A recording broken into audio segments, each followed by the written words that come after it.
O mundo hoje só fala de uma coisa: habemus papam. Foi escolhido um papa e ele é norte-americano, mas com essa escolha uma pergunta vem à tona: afinal, Pedro foi ou não foi o primeiro papa da Igreja Católica? Primeiro, precisamos entender que papa nada mais é do que um bispo acima dos bispos. Embora a história prove que ele realmente esteve em Roma e provavelmente morreu em Roma, não há evidência clara, tanto arqueológica quanto histórica, de que Pedro tenha sido bispo em Roma. Além disso, o texto de Mateus 16:18, que diz: Pedro, tu és Pedro, e sobre esta pedra edificarei a minha igreja, é um texto extremamente mal interpretado pelos católicos.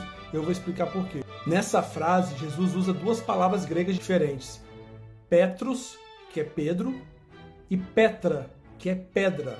Petros, em referência a Pedro, é pedrinha, e Petra significa rocha maciça. Dessa forma, a pedra sobre a qual a igreja de Cristo seria edificada não era Pedro em si, e sim a declaração que Pedro fizera momentos antes de Jesus proferir essa frase. Jesus havia perguntado aos discípulos o que eles dizem sobre ele. Pedro respondeu: Tu és o Cristo, o Filho do Deus vivo. Sobre essa declaração, Cristo edificaria sua igreja, e não sobre Pedro, porque Pedro é um pecador, um mero pecador como nós. Em 1 Coríntios 3:11, Paulo deixa bem claro que ninguém pode lançar outro fundamento além daquele que já está posto, o qual é Jesus Cristo. Portanto, o fundamento da igreja de Cristo não é Pedro, e sim Jesus Cristo. Jesus é o fundamento, a base dessa igreja.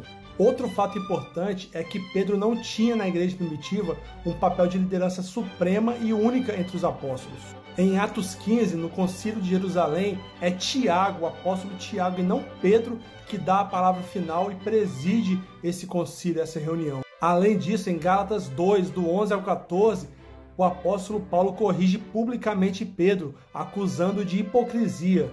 Pedro não tinha autoridade nem sobre o próprio Paulo, quanto mais sobre a igreja em si. E olha que Paulo só se tornou apóstolo depois de Pedro, hein? Paulo nem andou com Jesus.